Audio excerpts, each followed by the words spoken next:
So how do we engage our students? And I think the best thing that we can do is interact with them.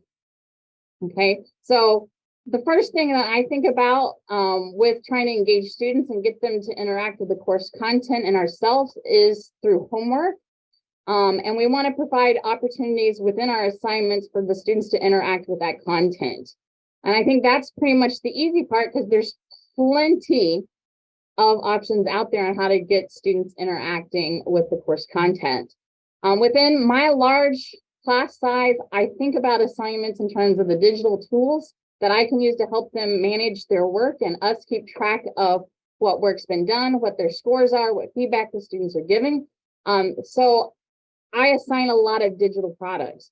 It starts off with our pre-lab activities, and I use, starting off with Play Posit, which is some pre-lab videos that I put together and have students answer questions about what we present in a pre-lab through that software. I use Achieve, which of course gives us some background information, and I assign questions about safety and the chemical concepts that are in the lab.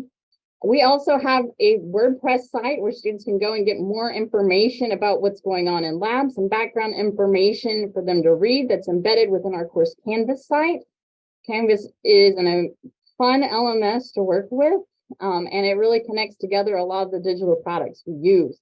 In addition to that, I have a customized digital lab manual, of course, produced by Hayden McNeil, now Macmillan, which I hope students are reading before lab. And then in lab, the students are going to be performing laboratory experiments, some of which use pH probes, thermometers, and other digital instrumentation produced by MeasureNet. In addition to that, we have post-lab assignments for data analysis, which we have on Chem 21 Labs. Their students are going to then write a lab report, which they're going to hopefully use Word, submit to Canvas. But at the same time, that's all going to be run through some plagiarism checking software. And so you can see there's a lot of opportunities for students to interact with the course material and the content through the use of digital tools. In addition to these tools, we also have a digital discussion board on Piazza. They've got their integrated general chemistry textbook that they use for their lecture. They can go and use the OpenStax text, because really the lab is somewhat independent of the textbook, even though our lecture class does have a specific text. But our students may not be enrolled in our lecture course. But that's not the only tools that we're using. We still use Lockdown Browser to give our exams, because we have thousands of students taking each one of our exams, and that's used both in our in-person class and in our labs. And then our lecture classes, of course, use clickers. So this is all kind of really crazy.